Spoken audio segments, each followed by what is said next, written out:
I'm Steve Luther, Chief Troublemaker at Chord Real Estate. We often hear, should I buy or rent? But today I wanted to address a different question that we get asked when people are considering a move. Should I sell or keep my current home as a rental? So there's really three things we need to consider. One, do you qualify for the loan? Two, is your current home a good investment? And three, what are your long-term goals and your exit strategy? So let's take a look at each one of those. Do you qualify for the loan? So a lot of people think, if I have a rental property, I get to count that income towards what I make for my loan on my next home. The truth is, most lenders are going to require that your lease season for 6 months. So what that means is, even if you have a tenant ready to move in, your current home is you're transitioning to your new home, you can't count that income for 6 months. But the debt does still count. So your debt to income ratio has to work with both mortgages. So the second thing we need to look at is your current home a good investment? And is it a good investment at today's price? Because you're basically buying it back at today's price, not what you paid for it when you originally bought it.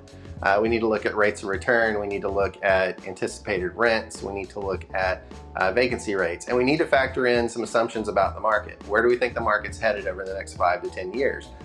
Biggest mistake I see a lot of people make is they get too aggressive with the amount of rent they expect to get, especially on short-term rentals, and also vacancy rates. If we've got a lot of multifamily projects that are getting ready to hit the market, that may suppress what you can expect to get in rent. You also have to think about any major mechanicals that you would anticipate over the next 5 to 10 years. You know your current home better than anyone. Do you think you might need a new roof? Do you think you might need a new HVAC? Those are all things that can dramatically affect the rate of return that you can expect to get on your current property. So the third point is, what are your long-term goals and your exit strategy? So we really want to work with your financial advisor, your CPA, and figure out where do you want to be at retirement.